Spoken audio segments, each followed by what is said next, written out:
Buenos días, auditorio. Estamos en Cambio a Debate con dos invitados muy especiales de la hermana República Latinoamericana de Venezuela.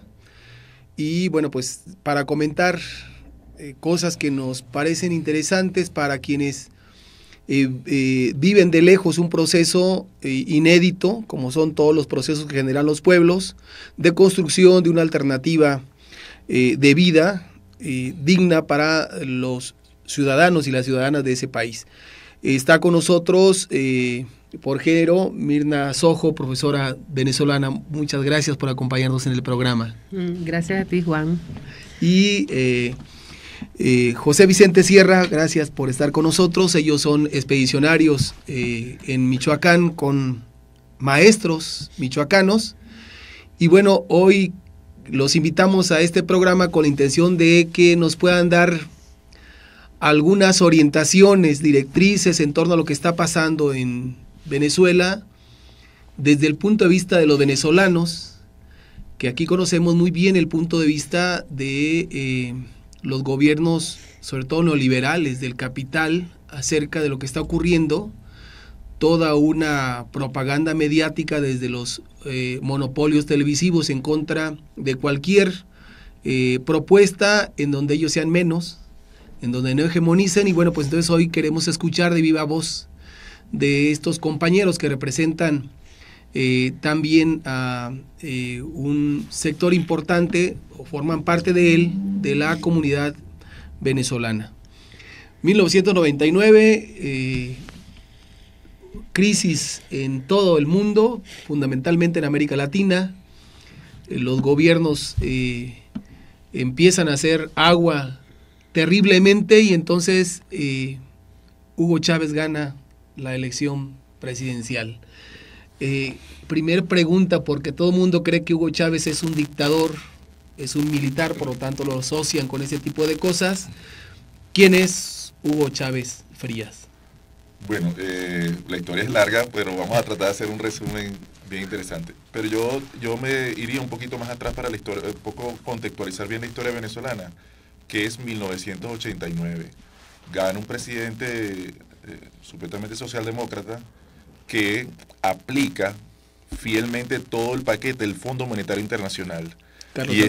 Carlos Andrés Pérez, y en 1980, él gana en diciembre del 88 y en el 89 inicia su gobierno y inicia con ese paquete que fue devastador para nuestra población. Aumentaron los precios de todos los alimentos, aumentaron el precio de la gasolina. Bueno, era la famosa historia de que nosotros los países productores teníamos que tener el precio internacional de la gasolina. Y bueno, este presidente aplicó todo eso y eso provocó una gran rebelión popular del 27 de febrero de 1989. Esta rebelión, que no estaba organizada por nadie, que no tenía un movimiento particular, pero fue una expresión de rebeldía y de rechazo a esas políticas. Y bueno, sabemos qué es lo que hacen los gobiernos neoliberales cuando un pueblo se rebela o insurge o protesta. Y bueno, fueron asesinados más de 3.000 personas, lo que dice oficialmente. Más de 3.000 venezolanos fueron asesinados en esa batalla, en ese enfrentamiento.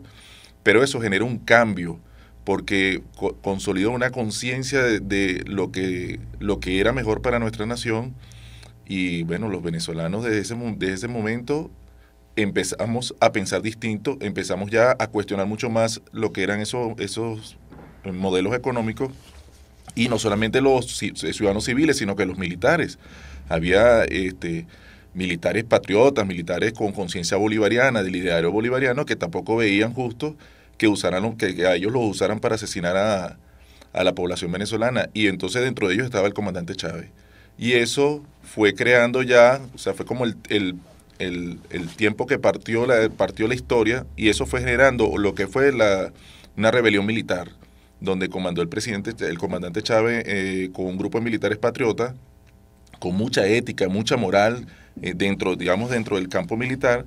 Y bueno, generaron esta insurrección militar contra ese mismo presidente, Carlos Andrés Pérez, que bueno, fue fallida, pero sucede entonces, eso fue en 1992, ¿verdad? El 4 de febrero de 1992, y sucede, bueno, algo que marcó la historia, y entonces el pueblo se identifica con Chávez, que es que el gobierno de la derecha apresa a Chávez, aún se mantenían otros militares en rebelión en distintas ciudades del país, y a ese ministro de Interiores de la derecha se le ocurrió poner al comandante Chávez ante la televisión para que le pidiera la rendición a los otros.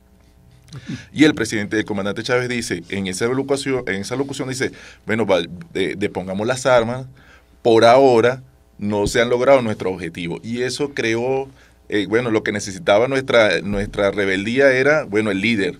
Y ahí se conectó el pueblo directamente con su líder en ese 92, que esos militares quedaron presos.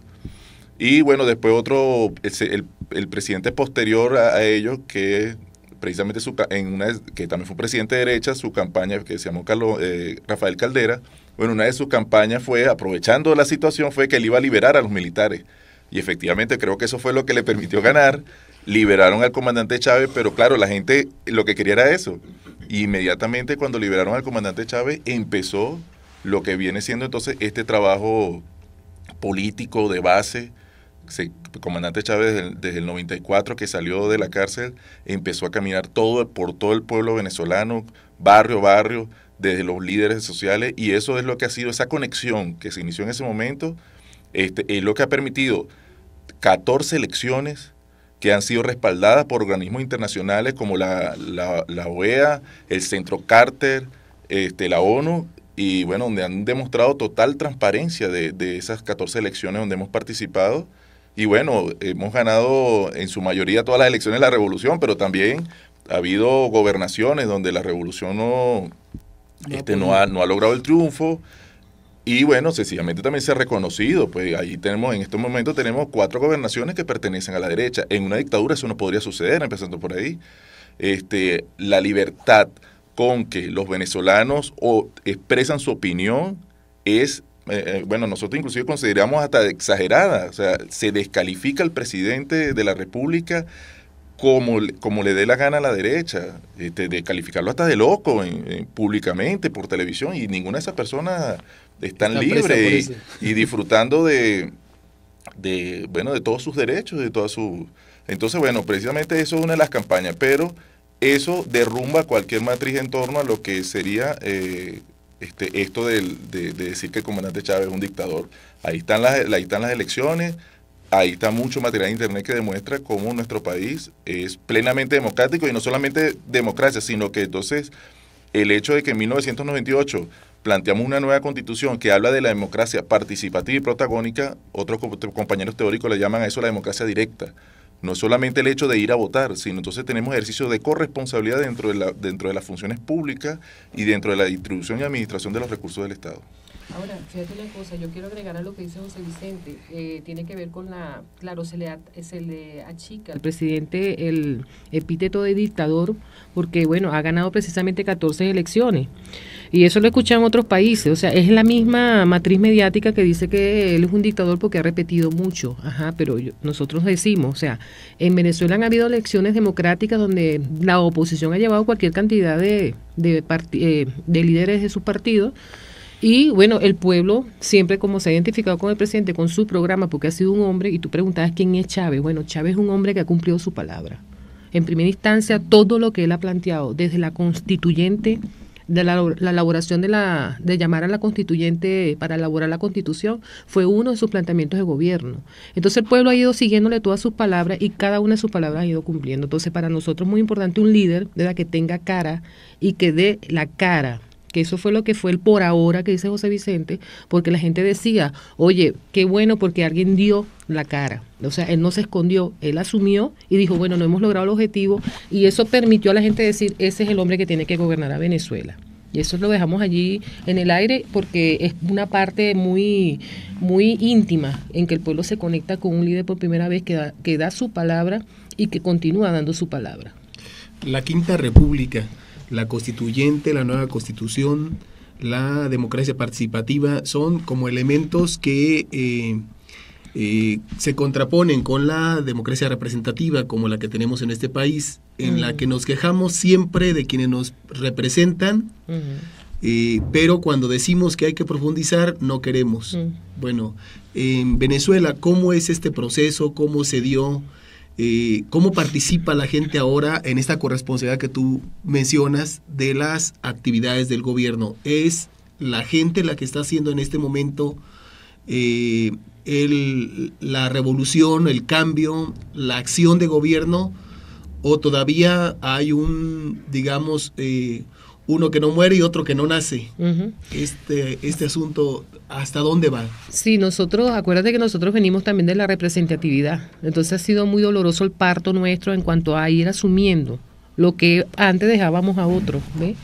Entonces, este proceso de la democracia participativa y protagónica ha sido un espacio donde hemos tenido que aprender. Y el primer maestro que hemos tenido es el presidente, que va marcando la pauta y va abriendo los escenarios, porque, bueno, es el primer maestro y el que educa, ¿no? Para nosotros, Chávez, Hugo, es un educador nato.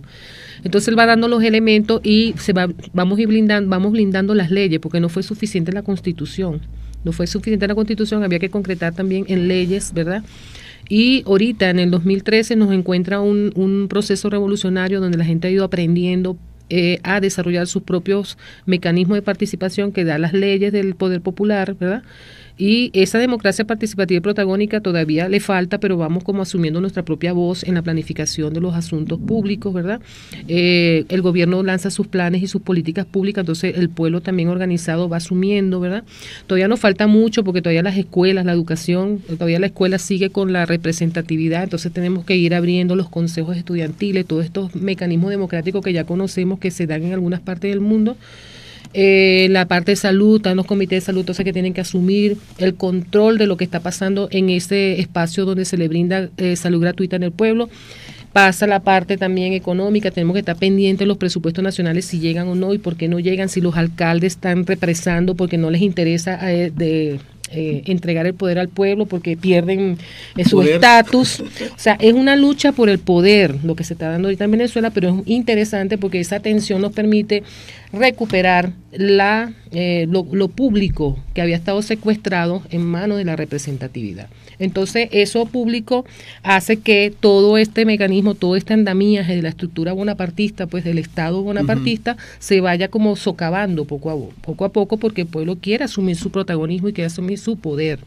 Entonces, se está planteando un poder desde el gobierno y la sociedad organizada, y eso entra por los poderes intermedios del Estado bonapartista, que hay que ir como enseñando también o derribando lo que tengamos que derribar, porque no se necesita tampoco un alcalde para poder gobernar. En ese planteamiento vamos hacia el Estado comunal, pero implica también un debate, un aprender, porque también acuérdate que nosotros tenemos alcaldes y gobernadores de la revolución, que ellos también tienen que ir cediendo y facilitando los procesos. Pero bueno, estamos en todas esas contradicciones. La democracia participativa y protagónica no es una cosa que tenemos un manual, ¿verdad?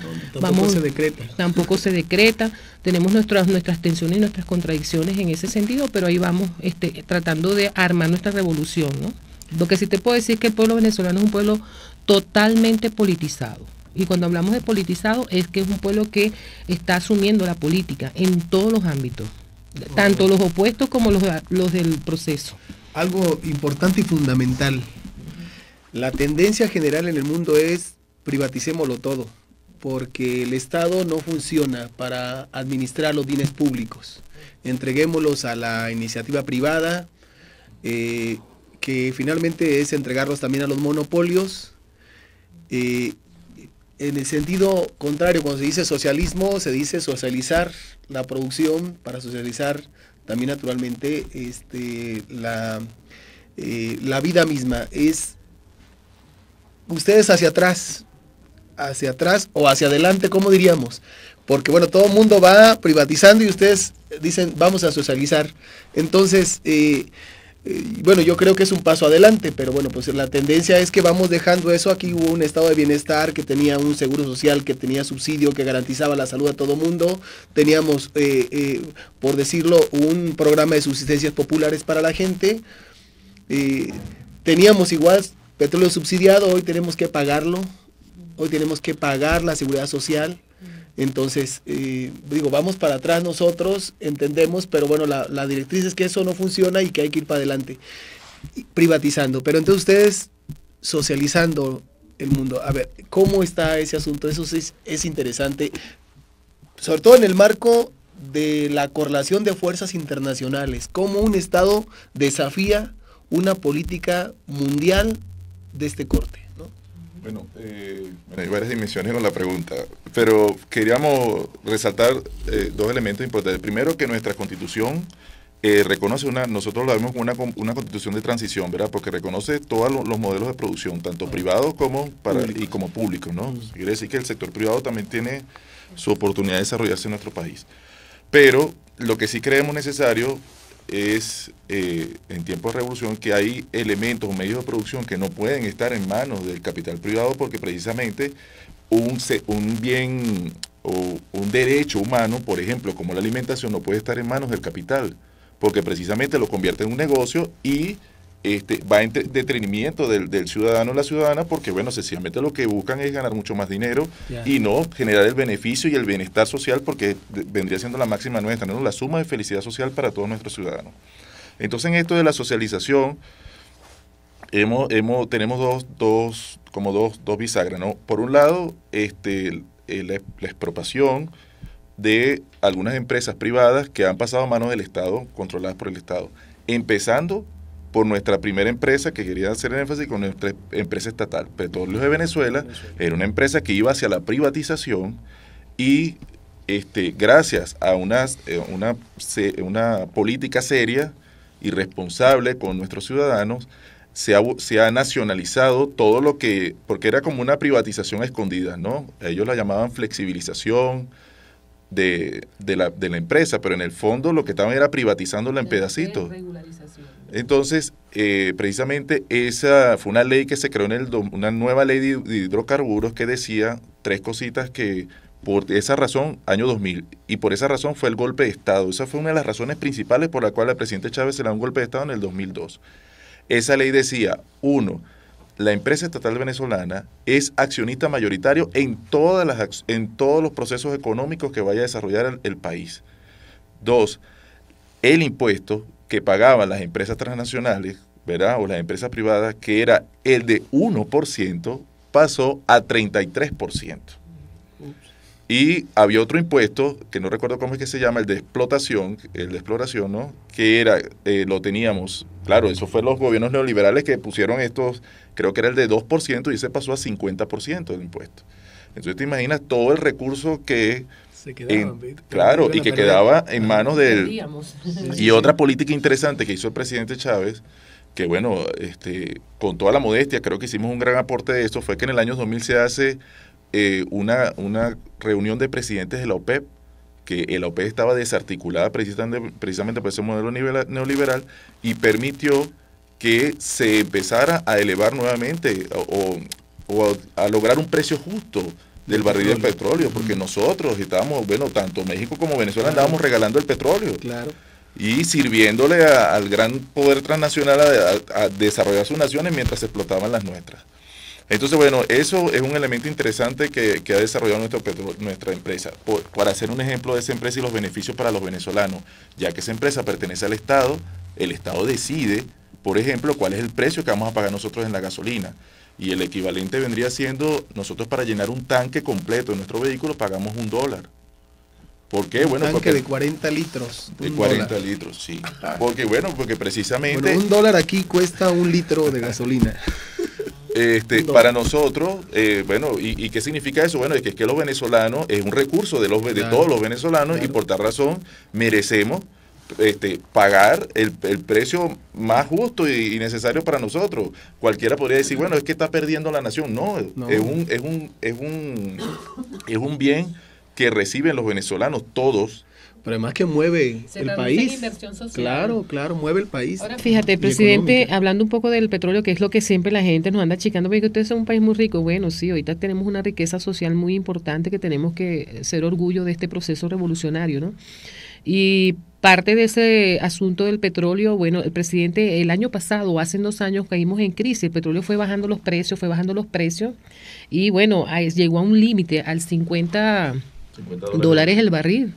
A partir de ese hecho, por supuesto que ninguna inversión social se cayó, ni salud, ni nada de eso. El presidente después comienza a aumentar con todos estos rollos, otra vez el barril ahorita está a 115, 190. El presidente tomó la decisión de crear un fondo, él limita el petróleo, dice, bueno, para el Estado entra 50, lo ponemos como a $50 el barril, pero lo restante pasa al FONDEM, que es un fondo de desarrollo.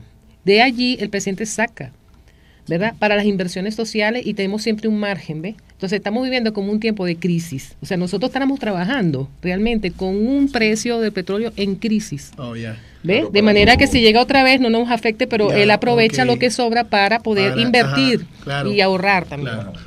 Vamos a ir a un corte, el primer corte del programa, y regresamos para seguir platicando de esto, que el tiempo va a ser insuficiente, ya estamos viendo. Gracias.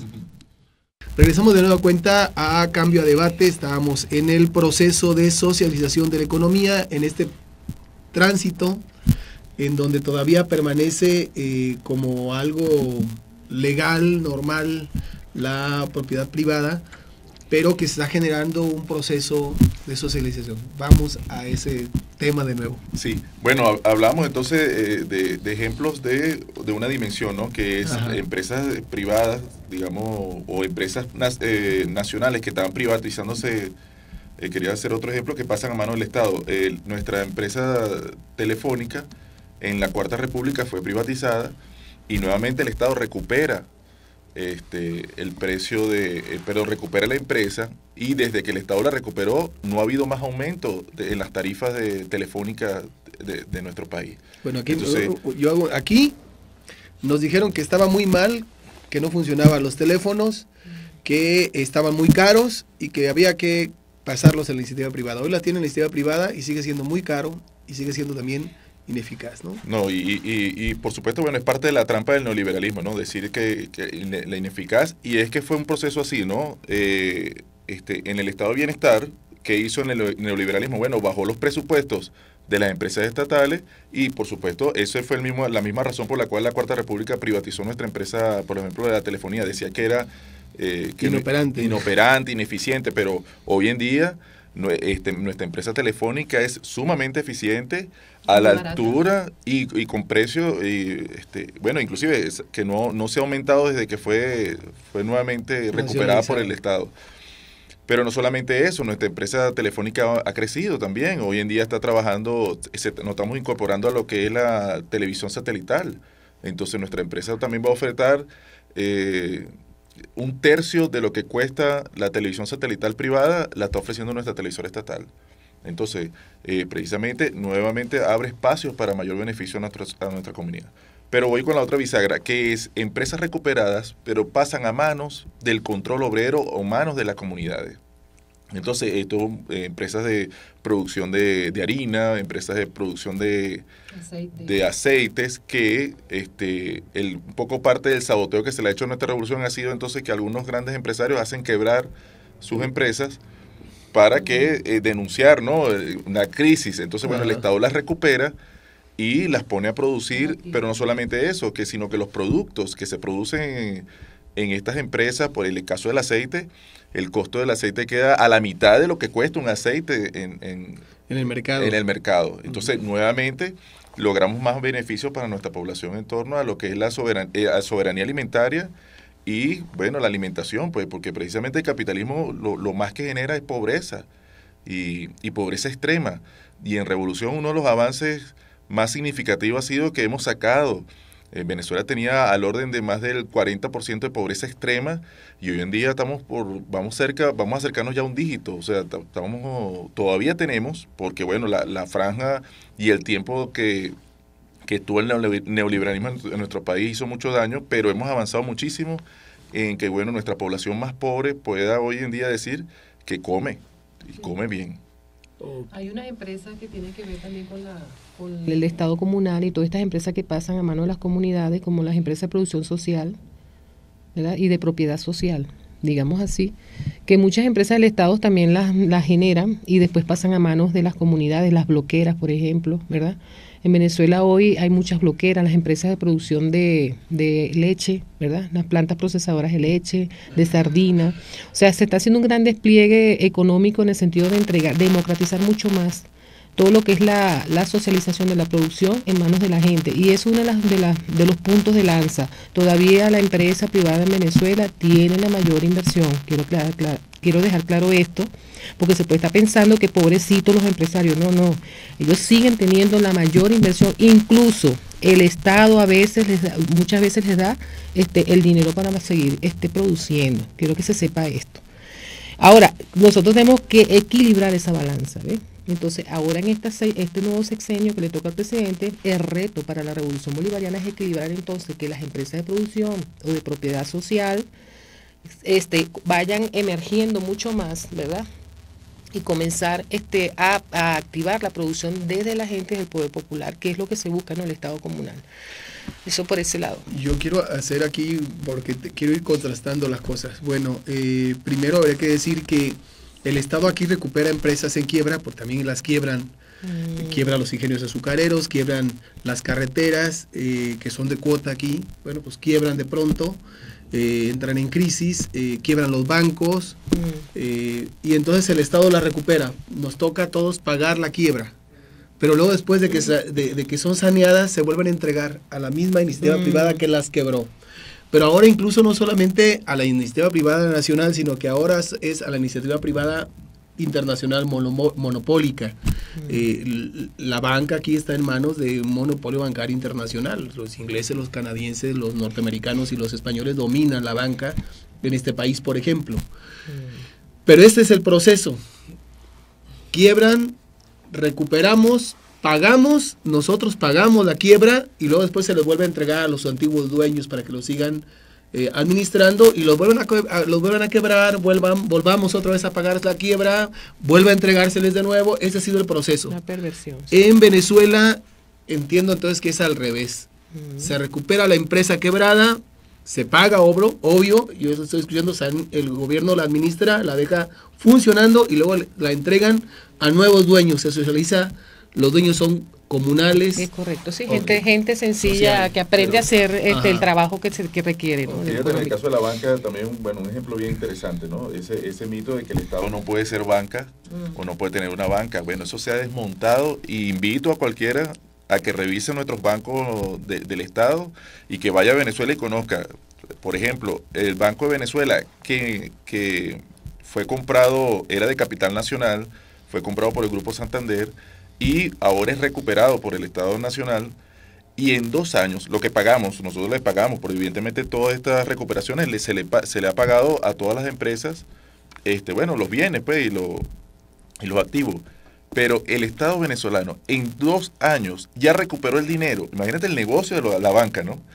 El Estado venezolano ya recuperó el dinero que le pagó al Grupo Santander por el banco.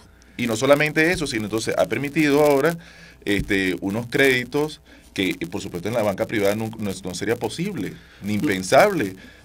La flexibilidad en los créditos, la tasa de interés en los créditos que el venezolano hoy en día cuenta. Y un elemento bien importante que es una ley bancaria que obliga tanto a los bancos nacionales como a la banca privada a dar créditos, por supuesto que la banca siempre está dando crédito a quien a ellos les parece más rentable. Claro. Pero y dentro de los no rentables es el sector agrícola, por supuesto, al que menos le quieren prestar. Pero esta ley obliga a la banca a destinar un porcentaje, no recuerdo ahorita, creo que es el 30%, al sector agrícola. Entonces, tanto la banca privada como nacional están obligados a financiar el desarrollo agrícola de nuestro país. Ok, bueno, pero aquí la ley natural del capital es que los pobres no tienen derecho a crédito, pero no tienen con qué soportar un préstamo. Entonces, bueno, pues no son sujetos de crédito. Si quieren pedir un crédito para vivienda no lo van a tener nunca, porque no tienen con qué pagarle al banco ese crédito. Eso ocurre. Bueno, socializar la banca ha sido una propuesta de la izquierda durante mucho tiempo aquí en este país y no ha sido posible. Yo creo que no ha sido posible porque hay un entramado administrativo estratégico del Estado que no permite. Incluso lo que eran cooperativas de financiamiento hoy son prácticamente dispersoras de crédito, banca, aunque digan que son cooperativas. Vamos a ir de nueva cuenta a un corte y regresamos para generar conclusiones sobre este primer encuentro muy interesante con nuestros compañeros. Ok, muy bien, socialismo en Venezuela. Vamos a ir a las conclusiones y bueno, pues a lo mejor no nos da tiempo para hacer una conclusión, pero a lo mejor hay cosas que quedaron que habría que comentar. Bueno, que queríamos como concluir la idea anterior, que existen empresas también mixtas, ¿no? Donde el gobierno bolivariano, en alianza con otros países como Irán, como Rusia, como China, ¿verdad? Están firmando convenios bilaterales donde también se invierte, ¿no? Entonces se hacen fondos conjuntos bilaterales donde también se desarrolla la parte económica, pero también de inversión social. Por ejemplo, te puedo hablar de la Gran Misión Vivienda Venezuela, que era una tranca que teníamos en el país, donde los que construían, las constructoras, lo que hacían eran constreñir más el acceso a la vivienda porque tenías que pagar muy caro. ¿Qué hace el gobierno con la Gran Misión, estas alianzas China, Venezuela y Rusia, Venezuela? Que genera todo un despliegue logístico en la construcción de la vivienda, se activa la economía, pero también entonces las viviendas son entregadas a aquella gente pobre, ¿verdad?, que ha tenido problemas por todas las lluvias, que se les han derrumbado las casas, que vivían en la barranca, como decía el presidente, se les entrega su vivienda con mucho subsidio y quizás, bueno, lo más barato ahorita de conseguir en Venezuela es una vivienda porque esta Gran Misión permite el acceso, ¿no? Entonces, muy bajos costos de pago, muy económicos. Y eso permite entonces que vayamos generando entonces la deuda social que teníamos con la vivienda se vaya cubriendo progresivamente, ¿no? Entonces también están las viviendas para las clases medias que pueden pagar un poco más y bueno, las clases altas harán sus viviendas, pero lo que es la clase más pobre y la clase media que siempre ha estado como en fuego cruzado son las que tienen más acceso ahorita a ese plan, ¿no? Ese es uno de los ejemplos, pues también tenemos que hablar también por lo menos lo que tiene que ver con otras misiones, ¿verdad?, que energéticas, ¿no?, del desarrollo de la faja petrolífera del Orinoco, por ejemplo, que si bien antes estaban en manos de Estados Unidos, ahorita es como un convenio entre varios países que también desarrollan, pero entonces no es aquello que se llevan las regalías ni que están llevándose el petróleo, sino que se ve que se va desarrollando toda la faja desde el punto de vista social y económico, generando nuevos espacios, nuevas ciudades, nuevas alternativas para la gente y van en convenios, pues van beneficiándose tanto otros países como nosotros. Y del ALBA ni decirte, pues, del ALBA también es una cuestión muy bella porque es una forma de verse el relacionamiento económico desde otra perspectiva más de apoyo, pues de mercados que no son que te desgarran el país, sino que más bien te complementan, ¿no? Con Cuba, el Mercosur que se reúne este fin de semana. En Mercosur tenemos ahí como, nosotros logramos entrar en Mercosur, sí, pero tenemos nuestras dudas muchas veces porque decimos, el Mercosur viene con una serie de alianzas entre Brasil y Argentina, que son dos gigantes, ¿no?, que tienen también convenios bilaterales con países del ALCA. No olvidemos que Argentina y Brasil no son países. Así es. Entonces eso es una tensión que tenemos ahí, no sé cómo la vamos a resolver ni cómo, pero ahorita tiene que acelerarse más el procesamiento económico en Venezuela, el desarrollo económico, porque Mercosur te va a exigir otras cosas. Bueno, Menero de cierre porque bueno, serían muchos los temas que uno falta conversar sobre los avances, inclusive bueno, las contradicciones que se nos van presentando también, las tensiones entre el Estado burgués y un nuevo Estado y de bienestar para todos los venezolanos. Desde el ideario de Bolívar, Simón Rodríguez y Ezequiel Zamora, que bueno, son el pensamiento de nuestra revolución. Bueno, queríamos como invitar, ¿no?, más allá de lo que compartimos hoy aquí, es a buscar otro tipo de información, porque lo que sí vive Venezuela es una batalla mediática, es una guerra de desinformación, descalificación, y que, bueno, nosotros hemos tenido algunos archivos de cómo se le proyecta desde las grandes televisoras mexicanas, cómo se proyecta a los venezolanos y lo que estamos viviendo los venezolanos. Y bueno, lo primero que queremos hacer es, bueno, vernos como latinoamericanos, pues el pueblo llano, viéndose de esa como visión latinoamericana, que estamos, bueno, en esa lucha por nada más y nada menos que recobrar estos pensamientos y estos idearios de nuestros mártires, tanto como Morelos, Simón Bolívar, San Martín, ese ideario de unión latinoamericana y de bienestar para nuestros pueblos. Entonces, desde ese marco, Venezuela busca y quiere integrarse con todos los países latinoamericanos en ese encuentro de hermanos y, bueno, pedirle a quien, cuando se consigan una noticia de contra nuestro país o contra nuestro pueblo, lo primero que el mejor ejercicio que yo también lo hago cuando leo algo de los movimientos sociales de México es busco la noticia alternativa.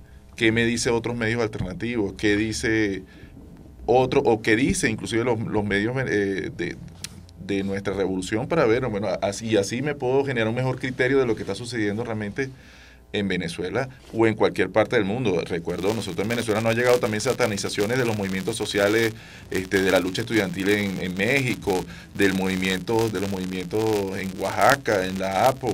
aquí mismo en Michoacán, de los movimientos sociales. Entonces, ¿qué hacemos nosotros? Bueno, eso es lo que nos dice el gran medio, la gran televisora. Bueno, buscamos otra información y nos damos cuenta que, bueno, que es una lucha por la reivindicación de las mejoras de nuestro pueblo.